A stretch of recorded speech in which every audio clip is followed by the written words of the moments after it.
Oh, I think I've left my iron on. There you go. That could have been fun. I thought that was like a start of a joke then.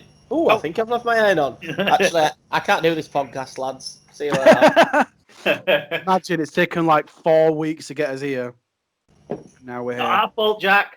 Not our fault. Yeah. No, I'm not saying it is at all. I'm sorry that I got COVID 2.0, whatever it may have been or may not have been. But Didn't you know, Jack, COVID's not real? Okay, it's just the flu, and it's just the amount of conspiracy theorists that tell you that.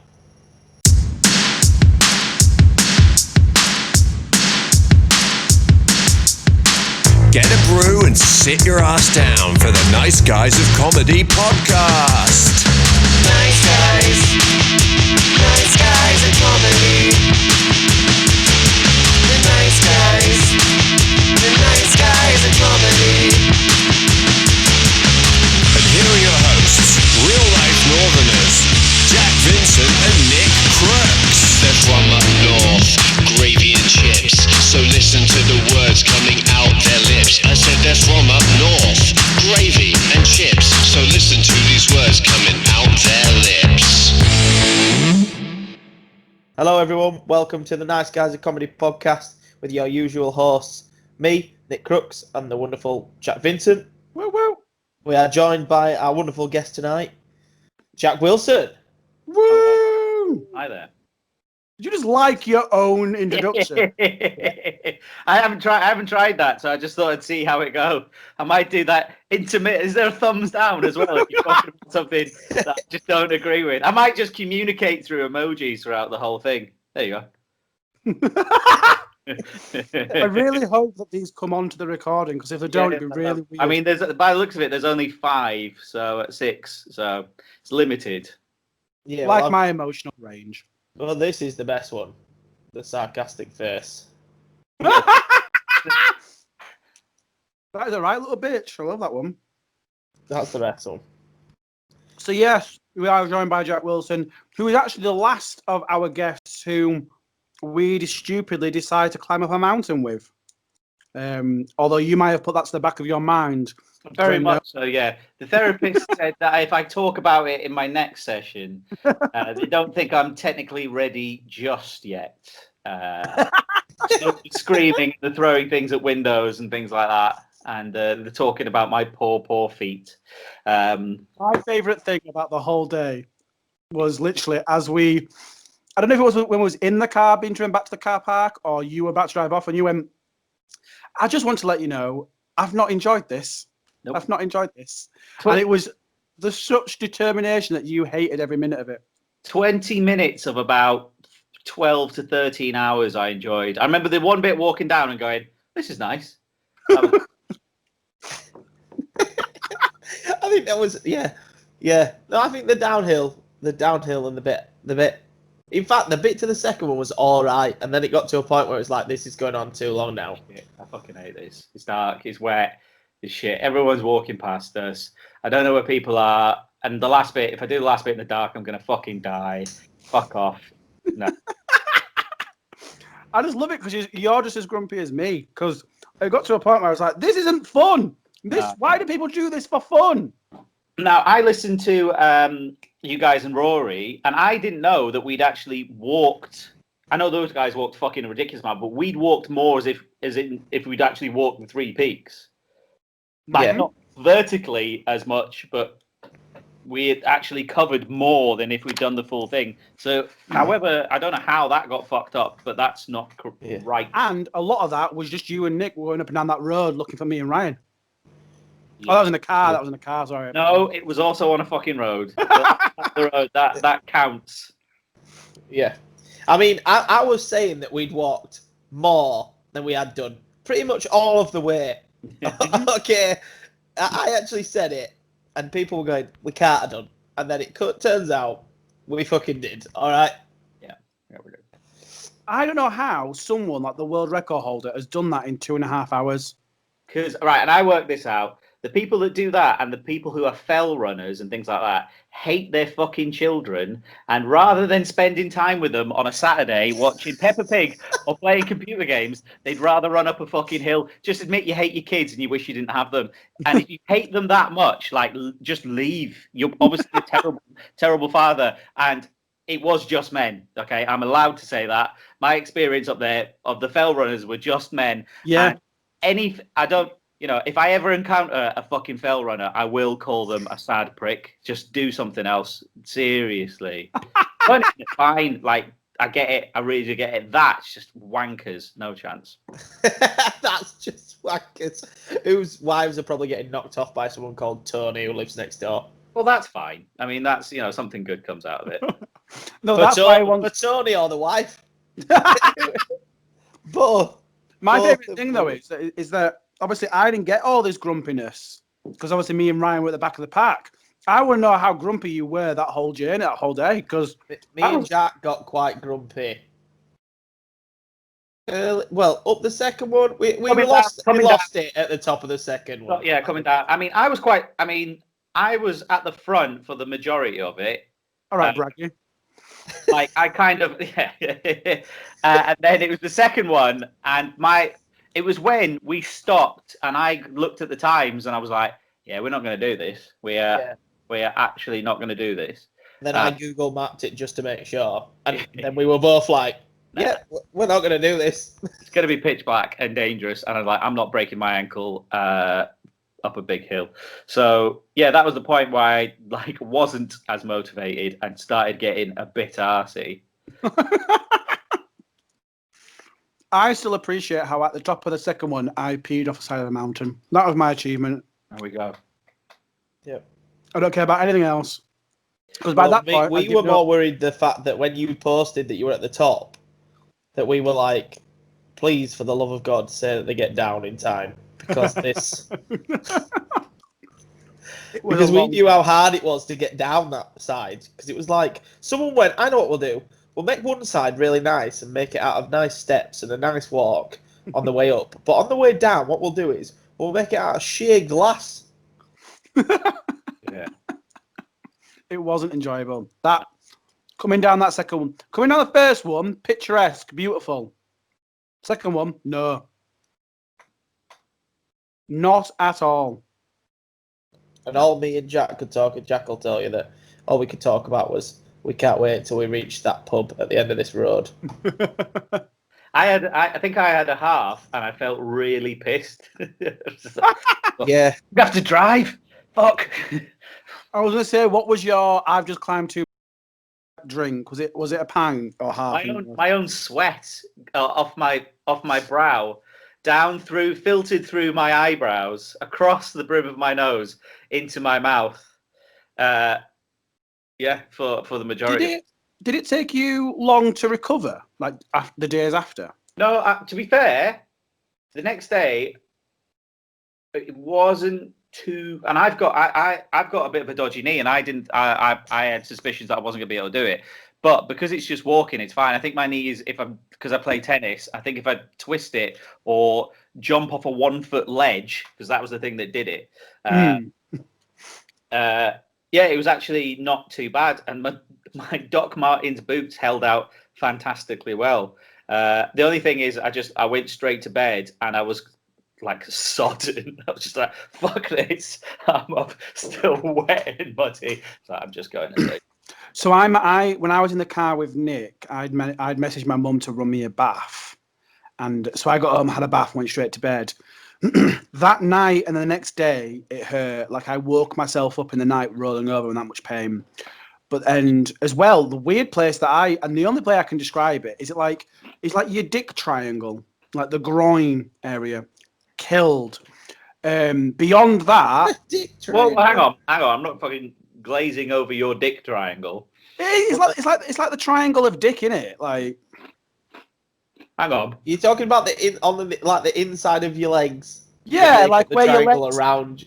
Yeah, like where your legs hit your abdomen. Like, so if you've been sat on a bike too much, that area that hurts, like back of your legs, so that's what you're calling your dick triangle. Not your back of your legs. The triangle where your dick is. Yeah, that's what I mean. That's what hurts. That muscle there hurts when you've been riding a bike. Obviously, I don't ride that often. But yeah, so basically, that. I'm not calling you Lance Armstrong, but you know what? But yeah, so, and then after that, I was fine. Didn't have any aches, pains, or anything. I'm not saying I was running a marathon, but I wasn't doing that before. So, but yeah, I was fine, literally. Cause did we do it on the Saturday? Yeah. Yeah. By Monday. There's no way we could have done it on the Sunday. I'd have been in no shape to go to work on the Monday. Yeah. Would have done it on the Sunday. You guys who work and stuff would have been dead to the world. I mean, I don't work that often, and as we found out at the very earliest point, I'm not planning on working for a while. You mean these people who are keeping this country going, Jack? Not people who are trying to get handouts, yeah? Like with a false claim. It's real! I'm sure it's real. It's very real. They've just not given me the money yet. Jesus, if I'm going to get a laptop and 300 quid a year, I think I'm going to mix them up, mate. Okay, I'd like to point out that I wasn't aware of the monetary value or the number. And I'd like to point out that I didn't get it, but someone who had a hole in their sock did. Yeah. That was Jack, by the way. Well, that's just a happy accident for Jack. It's not like he went in there, like, scraping his leg. He just was like, oh, fuck, there's a hole in my sock. And they went, oh, look at him, he's got cerebral palsy. I did spend... They assumed. You didn't have to correct him, did you? They assumed. I did spend £300 a year exclusively on socks, so I think that... How much do you think you spend on socks a year? That's quite... I'm trying to not spend money. I've got loads of odd socks, right? And I've got them in a big sort of clothes basket thing. And what I'm doing now is I'm wearing odd socks all the time. And when they go in the wash, they're on a big railing thing. And then I take the pairs out of it. And then at the end, like by Christmas time, all the ones that are still left, I'm going to throw away. Yeah, I do that often. I get rid of all mine. The issue is, though, I don't mind wearing odd socks. But the odd sock have to be like from the same family. Like you can't wear odd socks and they'll be from different different types, because then you've got like a really thick sock and then you've got a really thin sock and it just feels weird. I wear, and I did this today, because I was doing PE at work today, because I work in education, keep it at that. And because the kids were going to see my socks, I was like, right, I'm going to have to wear even socks today. Because the worst, the kids, I work with some quite challenging young people. And they say a lot of things to me, but the worst things they've ever said, the worst thing that anyone's ever said, it was the first time I was teaching a class and one of the kids was like, sir, you got sweat marks on your armpits. And I was just like, fucking little bastard. So anything like that, or like there was a time when they said, sir, those trainers make you look like a very old man. I was like, These are the worst insults, but like the shittest insults at the same time. But so they're insults that make you go, oh, but like they're not very well. It's true. Well, the best one I ever had was actually a kid said, sir, you look like a truck driver that delivers shit brands. Now please tell me he got a star for that. That's a well-crafted insult. Not just that you're a truck. You look like a truck driver. You're a truck driver that delivers shit brands. It's fucking great. I mean, I was kind of any snob art material. It was literally I had to take a step back and compose myself. Going, what do I do now? I had to question a lot of things, but I was like, fucking hell, that's a belter. You should have picked apart his thing, his insult. You should have said, "What shit brands?" Go on then. Fill in the car. Joke's on you. I haven't got a license to drive a truck. I can only drive a car. So it'd be very small packages of shit brands. Yes, do that. Yeah. One kid shouts out, he just delivers Uber Eats on a weekend. Nah, fuck that. It's just eat. I do have a question, though. Why is it that when it's PE at school, like, why are you getting dressed for PE? Like, what? I don't lead I don't teach PE, but there's always someone who's I mean, we do fucking everything at this school, like literally everything. Yeah. So today, we've got she's actually a personal trainer and a professional rugby player in. She came in and she's wanted support, so I did it. Also, it's good as well, then the kids are more likely to do it if it makes sense. If you're going, right, run over there and run over here, they're just going to go, no. Where if you run over there and then run over here, they're usually getting a bit of competition with you and stuff. If it's a case that you forget your kit, do you have to do it in your pants and socks? Because that would be weird. I mean, I do have a piece of paper that says I am not a paedophile, so I think I'm okay to do that. In block capitals. Yeah, I mean, I wrote it myself. But Hey, I would not be funny, but paedophile or not, but hanging around in your underwear with children is still a bit weird. But continue. That are not yours. Interestingly, something I didn't actually use it at the time. When I did the roast battle, I thought that someone was just going to call me a paedophile the whole 3 rounds because he knew that I worked with kids. So I took my CRB with me so I could actually. Well, actually, I have a piece of paper from the government that says I'm not a paedophile. So what you have said is not strictly true. Well, you're not a paedophile that's been found. Very, very good paedophile. Yeah, you're even. Very good paedophile. I fooled the government. That's what I've got this piece of paper. Oh, that is literally what that says. Jesus bloody Christ. It's probably quite. Oh no, it's in my filing cabinet is there, but I'm not going to pull out my CRB just to prove it. We're not asking. A bit like I've got something to hide. I'm not. Like, there's going to be loads of people watching this going, I bet he ain't got a fucking CRB. He never showed us in the video. He never showed us. How do we believe him? It's a good job he didn't get me in the roast battle, because I would have just had paedophile jokes for 3 rounds, because that's what I did in my roast battle. Who did you go against again? Oh, the same person. It was the same person. Yeah. Same person. Yeah, I went all paedophile jokes. I went serious. I went down the 2 girls from. I went down the Ian Huntley route. Jesus Christ! Like it was well structured. I thought You didn't win. I didn't win, but I think it's well structured. If you pull a joke, call someone Ian Huntley lookalike, then that's fucking a well structured roast. I mean, the person we're talking about, and I don't care. I mean, that's an insult to Ian Huntley, to be honest. Nice. I mean, it was a well structured joke. I mean, welcome back to the nice guys. Sorry. Yeah, I'm a guest. You can guys be nice. I could call that person all things under the sun, and I'm more than happy with that, to be honest. And also, all these stuff happened in the roast battle as well. And the roast battle there's no rules in a roast battle. there was no. That's the first rule of roast battle. There's no rules in a roast battle. What's the second rule? Originally, just going to knife the person in the chest, just right from the get-go. Yes. Just go, winner. I win. He's dead. Yeah. When someone goes, we can't do that. The first thing you said was, "There's no rules." There's no rules. Well, hopefully the first rule should be to be fucking funny, because I've seen a couple of roast battles that haven't been funny. Yeah. They've just been painful to watch. Because I mean, I've not done the old stand-up and stuff as long as you guys, but I like watching people who die on their ass for 2 reasons.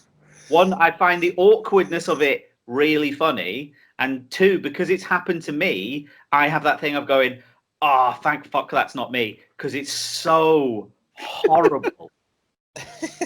I don't know. I mean, there's some times where I've watched people die and I've just been sat there like, oh my God, why will not this end? What the fuck is going on? This is fucking... It's like having a sore tooth. Like, yeah. And don't get me wrong, there are sometimes, I mean, I'm not going to name names here, but there are certain times where someone dies and you are so smug about it. You're like, yes. And then you go up and die as well, but it doesn't really matter. But like, just the fact that they were a cocky shit and they died, it was enough for me. Yeah, I know. Definitely, there's the whole arrogant thing. I've only had, I mean, again, I've only done like 24 gigs. I've had 1 solid gold certified dying on my ass. I've had a few not very good. and that was in Keighley. And ever since then, I've absolutely hated Keighley and and everything about it. But the thing is, there's nothing about it. So there's no. It's not like you'll be walking around and you'll see like Keighley cheddar or like a celebrity based in Keighley or something like that. It's not often you get reminded about it, but when I do, I'm like, fuck Keighley, man, it's fucking up. Yeah, fuck Keighley, you and everybody else. Fuck Keighley.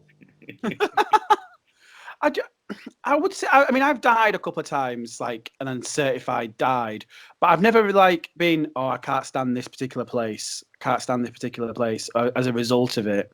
I can. Go on. You know exactly where it is. I have one.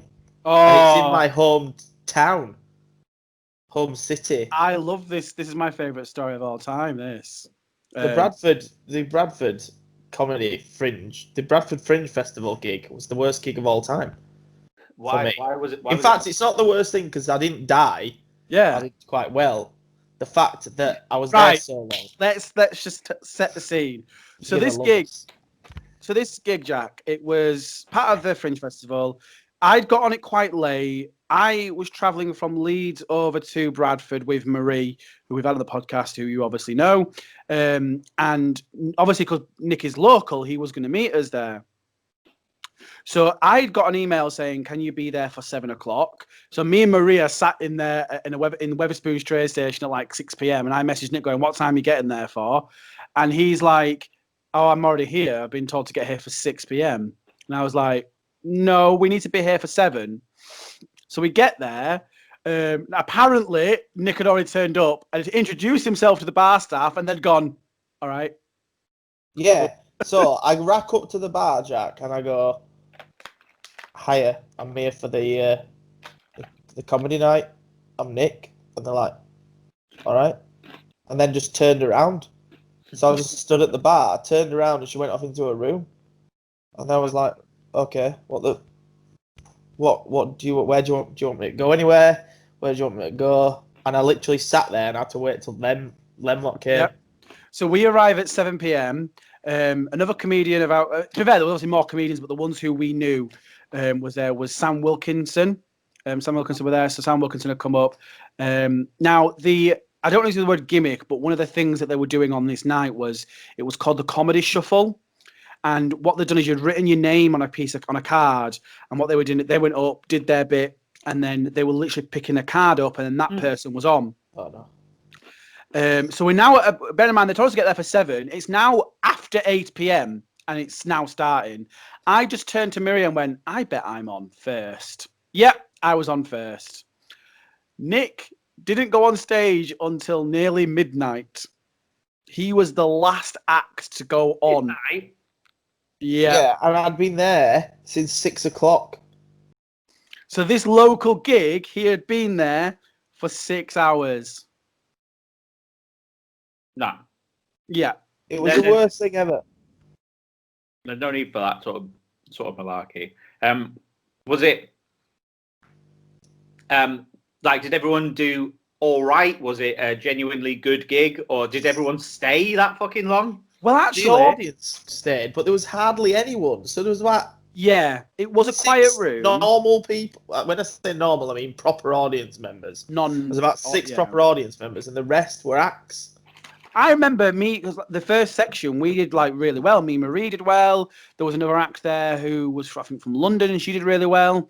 The thing that you said though, I'd like to point out that Nick's worst bit about this is that I decided to leave in the break, so I fucked off. I was like, bah! Was apparently one of the other acts decided to heckle. Was it the improv group? Wasn't it? They were heckling. So I was just like, what is going on? Like, times weren't there. There was one act who ran over. Like, when I mean ran over a lot, I was just thinking, what the fuck is going on here? It's already 10 o'clock. What the fuck are we doing? And then it just got worse than that. And then eventually when it was on, it was like, good gig, but I was like, right, this has been shit all in. Yeah. Nick had a great time. I took a load of badges because I thought it's what I deserve. I'm at least going to take some merchandise for this. Were you self-harming with them? Just like sticking the pins in your face. Ah! It's just like it should have been such a good. The worst thing was the theatre, the playhouse, wasn't being used for anything, so they didn't have a show on. So I don't know why we couldn't use the big stage. So, like it wasn't being used. Yeah. I mean, we've all had them weird ass gigs where you look back and you're like, what the living fuck were I playing at? Well, Jack, have you told Nick about the last gig that we did, and particularly about the encounter that I had? Oh, the gig that Nick was supposed to be at. Nick, yeah. So this was the last gig that we did through Jacko Club's the Central Division gig. Okay, yeah. You were supposed to be the fucking opener. Yeah, okay. But obviously, I remember. but obviously COVID happened. I'll let Jack tell you about the encounter. So I'm gonna tell you my personal thing that happened, and there were many. First of all, I do talk about my job, but I talk about like previous place of work. I won't talk about anyone I work with currently because I could get fired.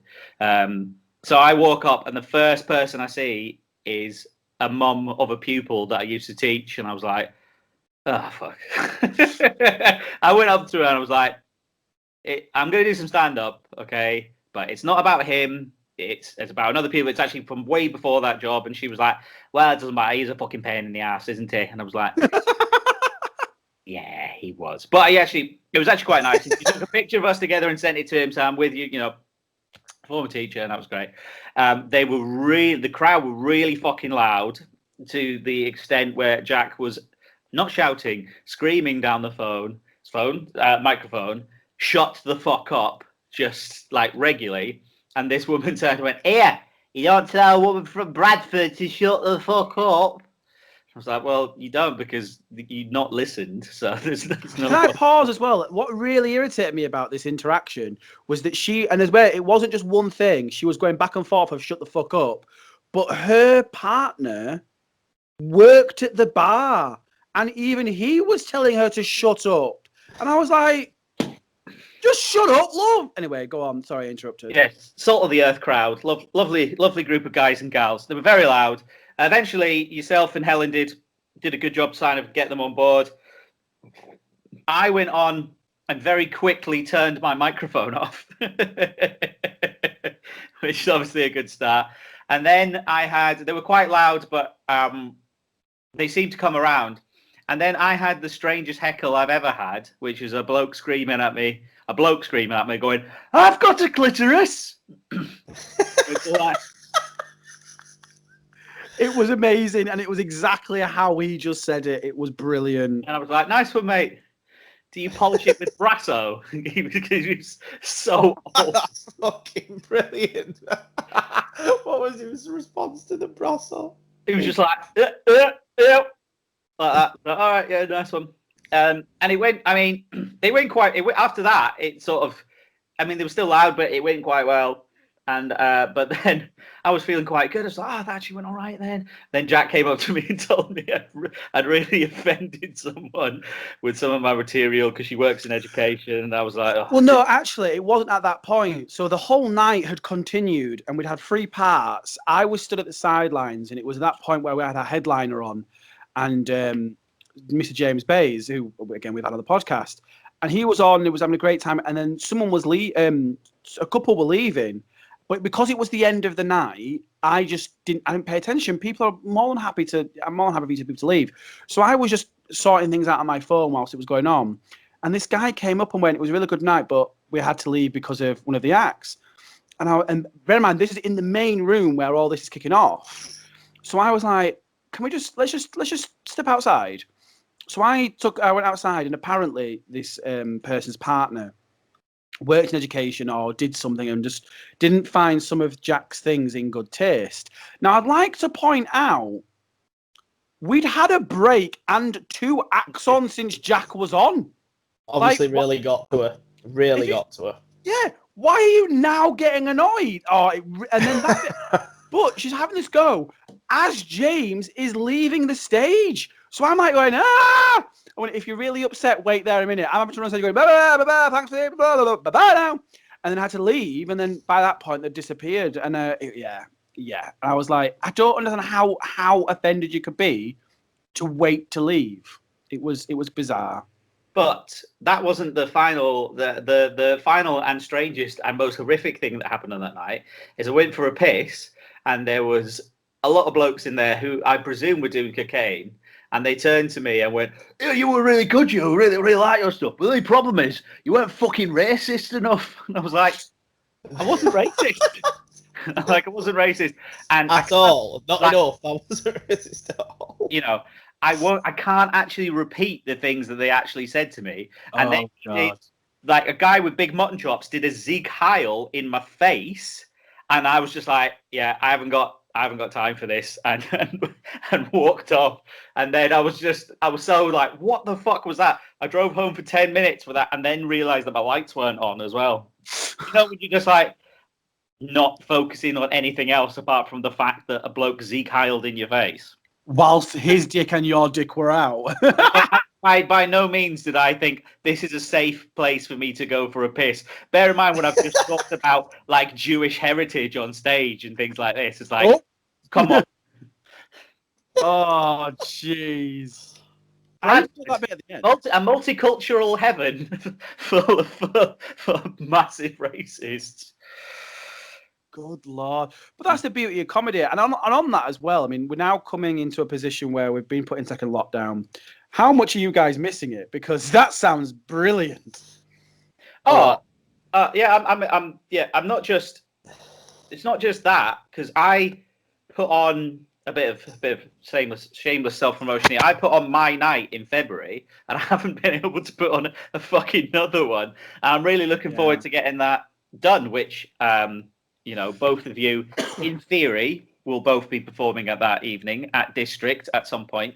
Keep your eyes peeled, people, because I absolutely loved it. It went really well, and I was like, right, okay, I want to do this again. I want to make sure it's the same level or better each time. Keep going, and it's just I've been like sat on the poster and everything like that I've been working on. It's like, for fuck's sake.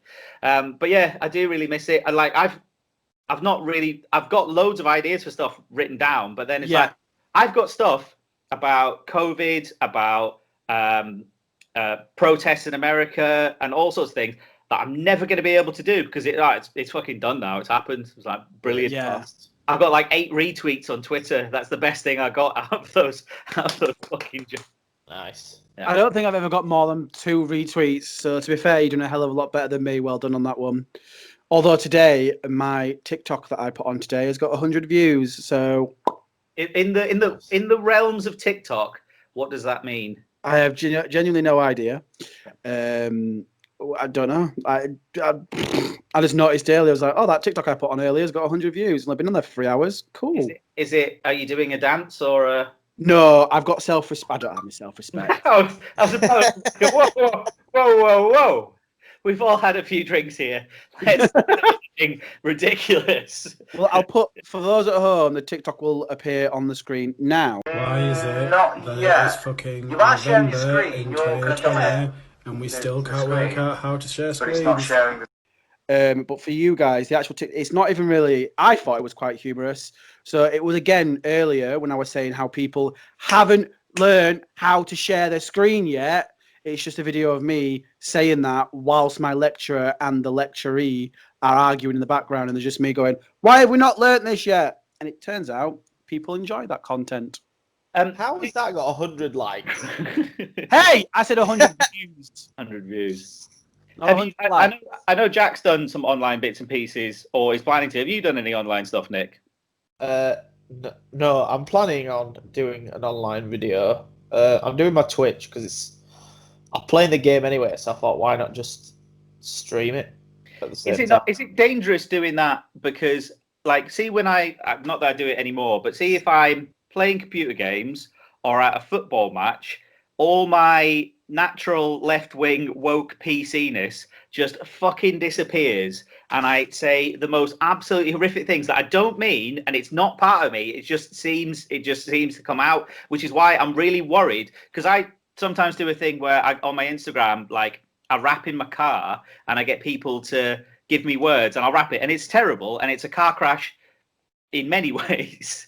But Can't correct. there's points where I've said things. I was like, oh, that's not really okay because I haven't had time to filter myself, which is my fear of me going on Twitch. No, I don't know. I've sort of got a handle on it. So YouTube, much I would nicer say than- that I do get. The thing is, for me, my main to go thing is cheating bastard. You know, I could just have lost normally. I could just have been killed. It's my fault. I've not hit my shots. But the main thing that will come out of my mouth is how, but really loudly. So it'll be like, how, you cheating bastard, and then like that, it's that. But I don't really go down the slurs. How is Twitch? Because in all fairness, like as someone who's not really been, I'll drop in now and then, but like I'm not obsessed with it. I find it like either you've got nobody watching you or you've got hundreds of thousands. But obviously you're just starting, so I'm assuming it's not hundreds of thousands. It's like 9. Oh, that's cool. I went on Twitch. My videos get views, so I've had like each video's got like 50 views. So someone is watching it. But I'm all right at the game. That's my tag. My tagline is pretty much what I'm saying is I'm all right. I went on Twitch once and someone came in the chat and said, "Hey, you're good at the game," and I got really nervous, so I logged off. I was like, "Ah, I don't wanna know." Someone actually engaged me and he went, "Oh no." Someone asked if I wanted to buy followers. I was like, "Look, I ain't all about that shit." And then DM'd him going, "How the fuck do I do this?" No, if I want to do it, I'll make the fake accounts myself. All right, I'll put in the work. So how does it work then? Because you've got followers and subscribers, haven't you? Yeah, but you can't subscribe. I'm giving you like a Twitch 101 here. I have researched the shit out of this. It's just, 101 is it? You got like followers and subscribe, so anyone can follow. I don't think it costs to follow.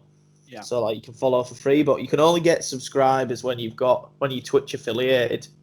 Okay, and are you So to that? get that you've got that you've got to have 50 followers, 75 people like viewing consecutively.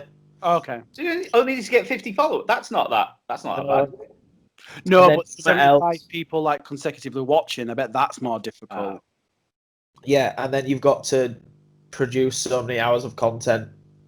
Okay. You've got to stream for so many hours, but it's only like I'm sure it's like 30 hours or something in the So summer. something doable then. I'm sure it's like 30 or 50 hours in like 30 days or something like that. So it's easy doable. Yeah. You know, even if you did an hour a day. Yeah. Because I didn't know how. So I over lockdown, I put a video on YouTube that someone must have posted it somewhere because it ended up getting 72,000 views. It's only like 10 seconds long. I was like, fucking it. So my mate said, "Oh, you can make money out of that." But I didn't realize you need to have 1,000 followers on YouTube, and I have about 17, and they are from mostly from India because I copied an old Indian record and put it up on YouTube, and I think they're still waiting for me to put up some more beautiful stuff. And they've been very disappointed in my videos taking the piss out of other comedians. Yeah, the YouTube rules, they were different because at one point you only had to have, I think it was more than, and it was across your whole channel, more than 10,000 views, and then you could monetize it.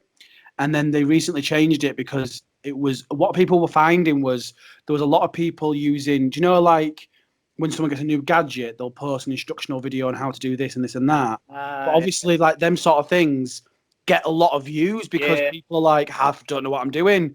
So then they started doing, because with these sort of things where it's like how to do this on an iPhone, you'll Google it, you'll go and watch it, but you're very unlikely to subscribe to that person. Okay.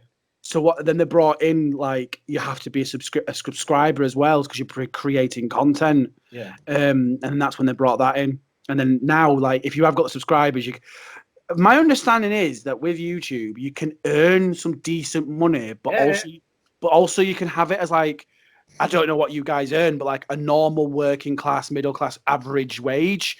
Like you don't have to be earning the big bucks. You can just earn a normal wage from it as well. £7,000. Yeah. Christ.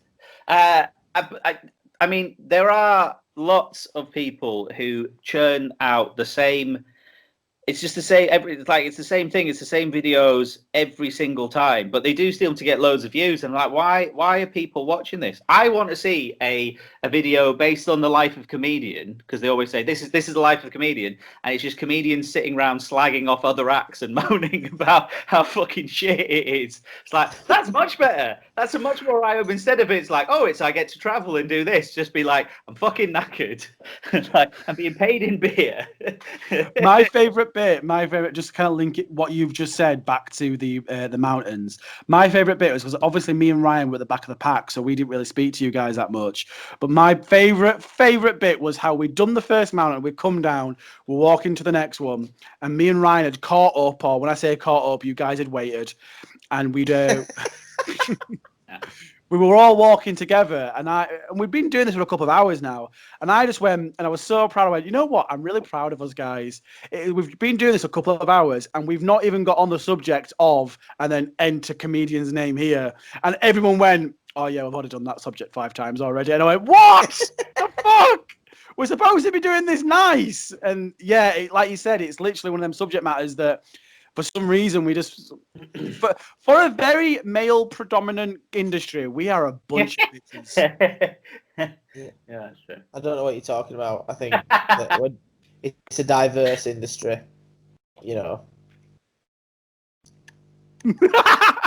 Is it?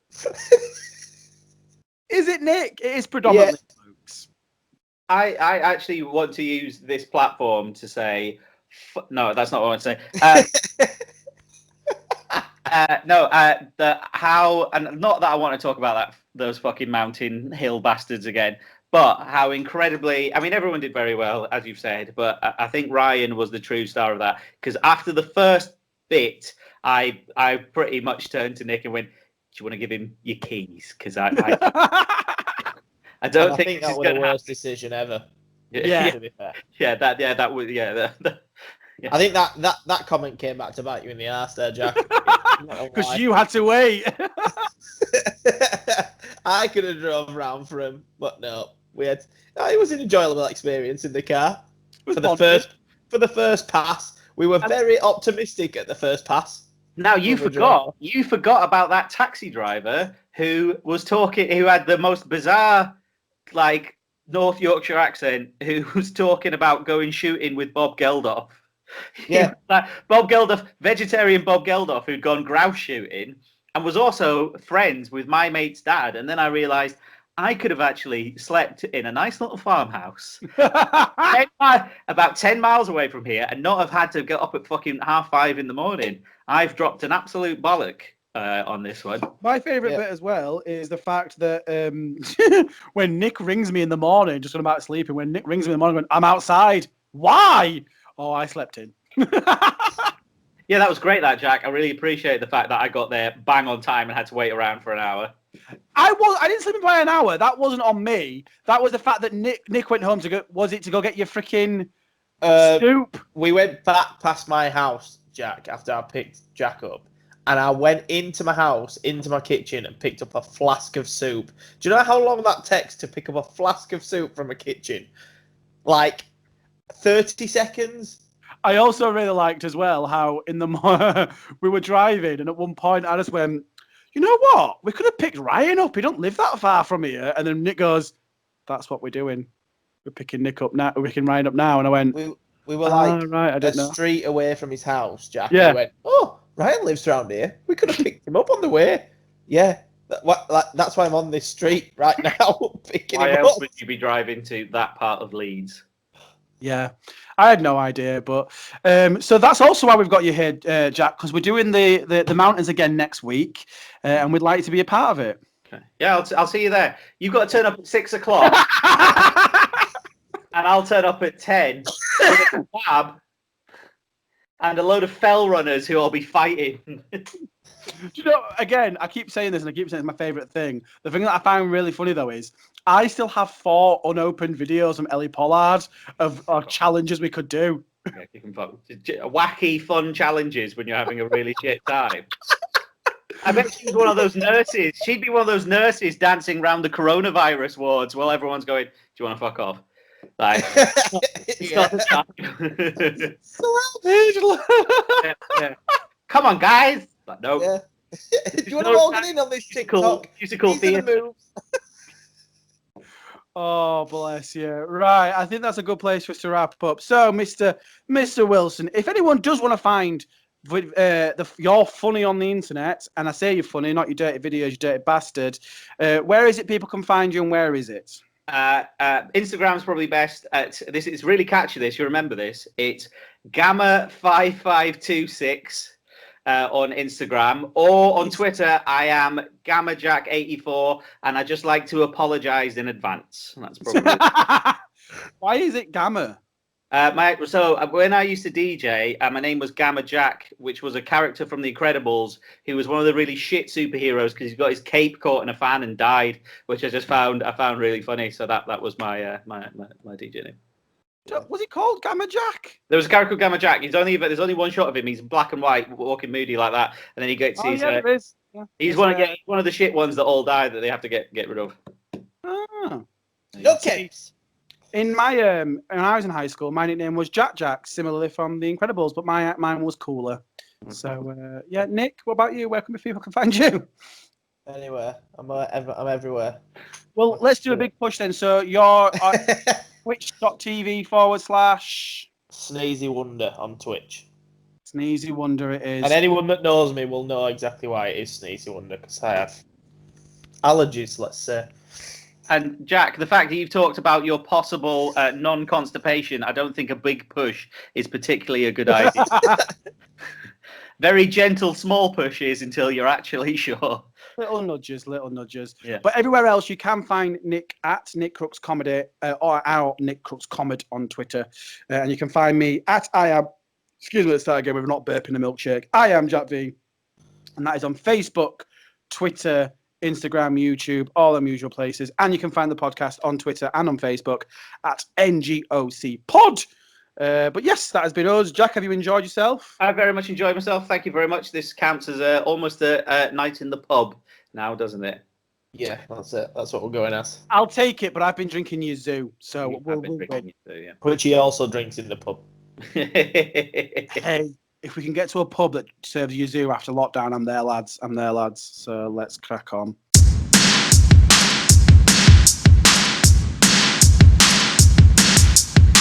Get a brew and sit your ass down for the Nice Guys of Comedy podcast. Nice guys. Nice guys.